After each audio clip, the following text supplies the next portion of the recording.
กราบทักทายสบายดีและสวัสดีเด้อพี่น้องปองปายเบิดสุขสุขคนทั้งฝั่งลาวฝั่งไทยแสกแล้วแต่เนาะก็ยินดีต้อนรับเข้าสู่ช่อง YouTube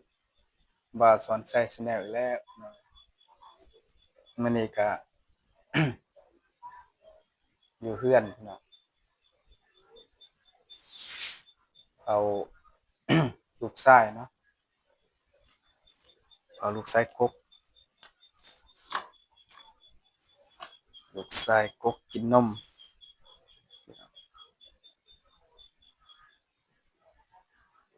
สิหลับแท้แม่เพิ่นแฮงบ่ได้ไปไสพี่น้องอยู่นำเลย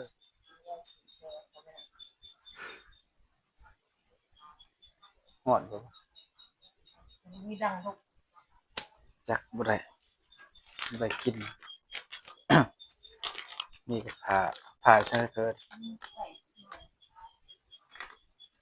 ใช่นี่บ่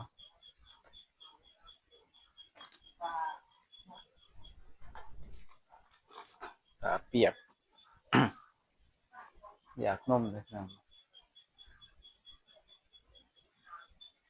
กินนมแล้ว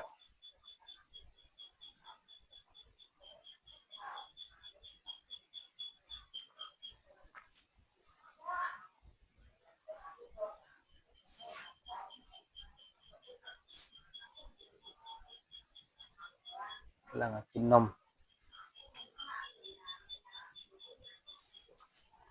ไว้บ่เจ็ดโมงให้มักตะเว้น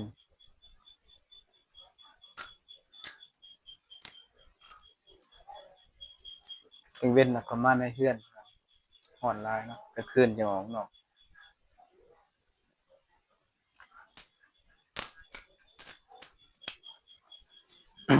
นมนี่เบิดจักป่องแล้วบ่นมนี่เบิด3แล้วพี่น้อง3ป่องเลยเท่า PM เนาะ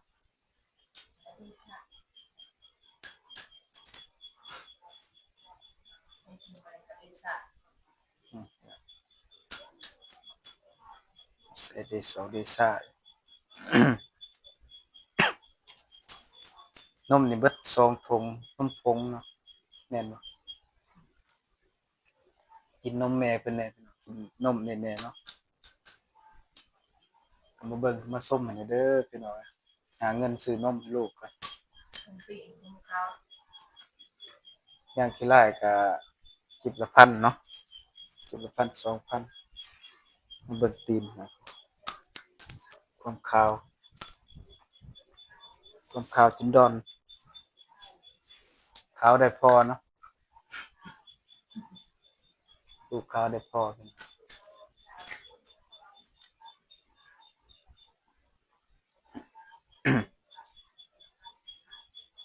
เนี่ยก็เป็นเอานมให้ลูกกินแน่แม่เก็บในตะเว้นเนาะกินแม่ตะเว้นขนมพี่น้อง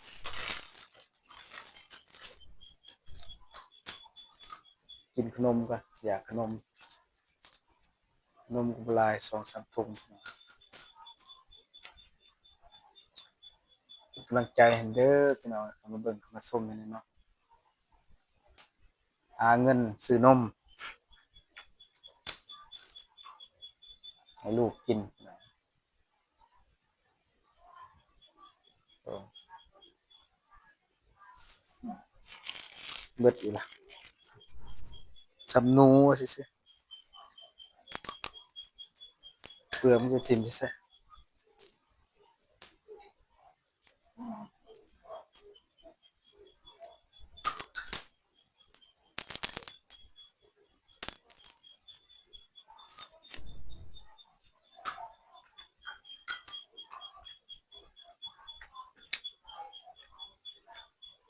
อากาศก็ร้อนอยู่นอกพี่น้อง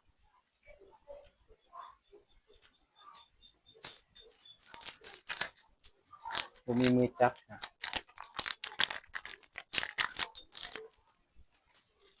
กินขนม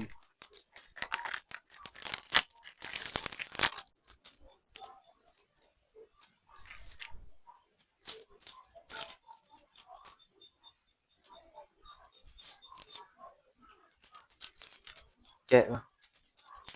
บ่มีมือกัน แกะได้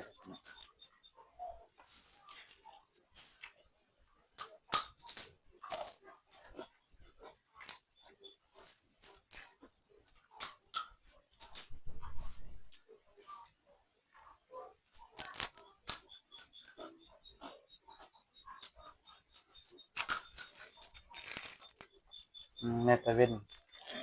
เรือแต่ตอนเขากำพุ่นเนาะพี่น้องตอนอยู่ไฟเรือถุงหนึง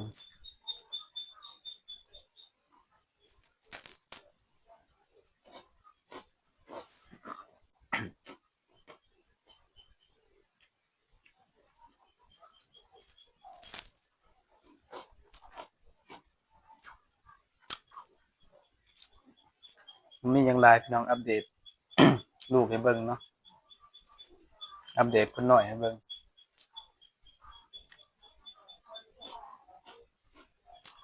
เอาเข้าใกล้หลายก็บ่ได้พี่น้องคือคลิปตอนนั้นเนาะบ่าวสอนไส้ถ่ายใกล้ๆตอนเพิ่นอยู่ไฟอะถ่ายเด็กน้อยใกล้หลายเวลาอารมณ์มันเด้งออกเนาะ YouTube มันสิแม่นผิดพี่น้องมันลบออกหายเลยข้อมูลมันลบหายอัตโนมัติเลยเว้นข้อมูลเลยถ่ายไกลๆสิได้อยู่เด็กน้อยถ่ายจำก็ผิดอีกพี่น้องผิดสิแม่นผิดกฎของ YouTube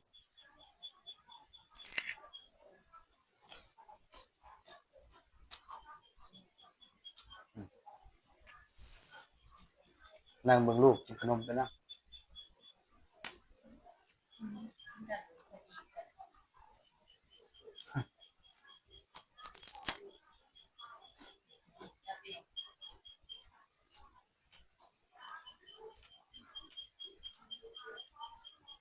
คือบ่นอนว่า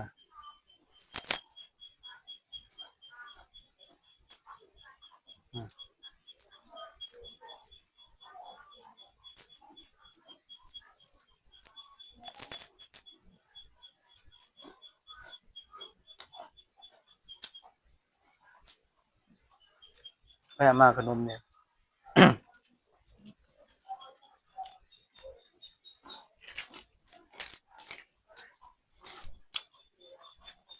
คิดว่าตัวเองเอามา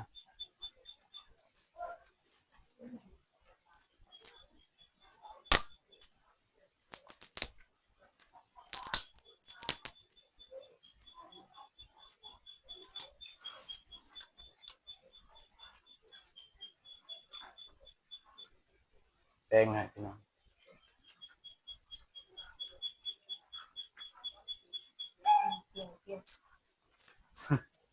ให้พอถ่ายบ่ลูก ให้พอถ่ายคลิปบ่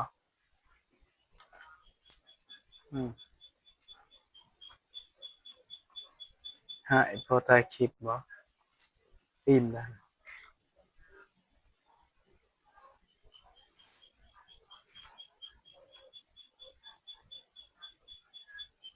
พี่น้องถ่ายอยู่ใกล้ๆมืดแน่เนาะ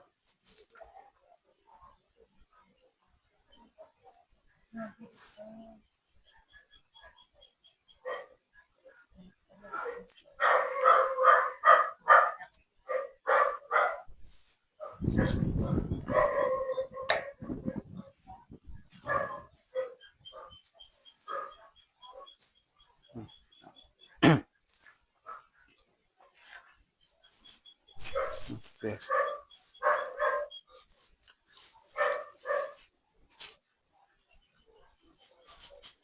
มื่นตาแล้ว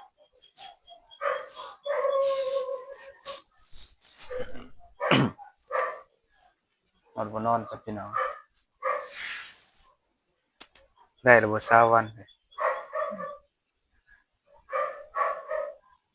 ได้แล้ว20วัน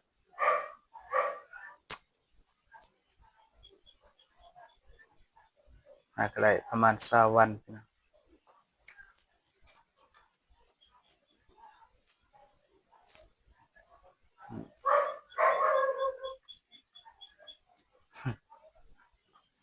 พูด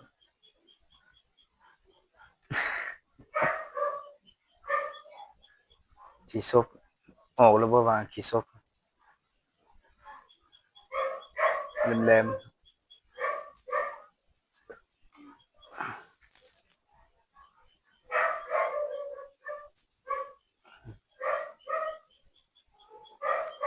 แม่เพิ่นจนจ้อยพี่น้องกลางคืนก็บ่ได้สู่นอนเต็มที่เนาะนอนคราวเดียวเพิ่นก็ตื่นลุกมาเอาพี่น้องว่าสอนไส้อุ้มบ่ทันเป็นเลยบ่ได้อุ้มซอยอุ้มบ่เป็นพี่น้องมีแต่แม่เพิ่นแล้วก็กับแม่เฒ่า อุ้มเปลี่ยนกัน